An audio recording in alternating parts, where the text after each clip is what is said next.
لقد كفر الذين قالوا إن الله هو المسيح ابن مريم وقال المسيح يا بني إسرائيل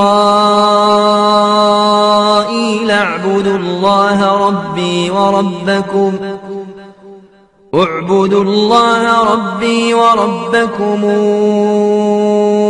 إنه من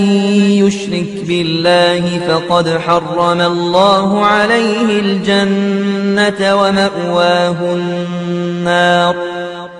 وما للظالمين من أنصار لقد كفر الذين قالوا إن الله ثالث ثلاثة وما من إله إلا إله واحد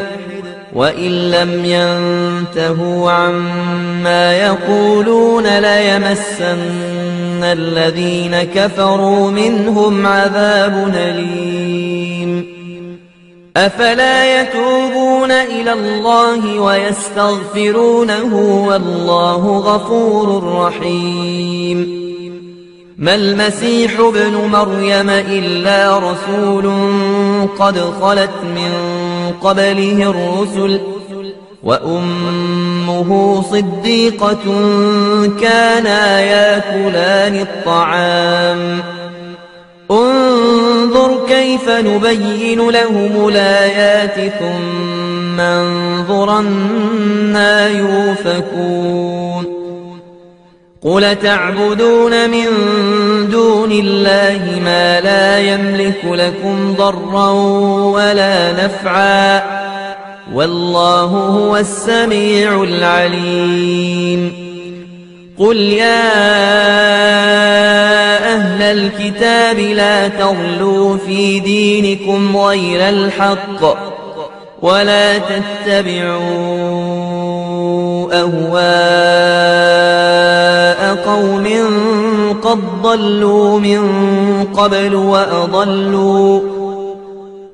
ضلوا من قبل وأضلوا كثيرا وضلوا عن سواء السبيل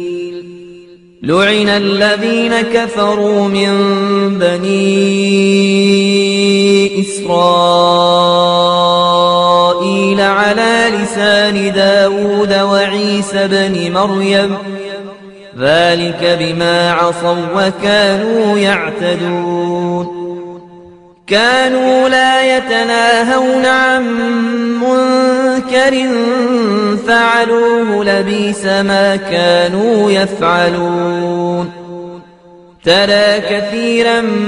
منهم يتولون الذين كفروا لبئس ما قدمت لهم أنفسهم أن سخط الله عليهم وفي العذاب هم خالدون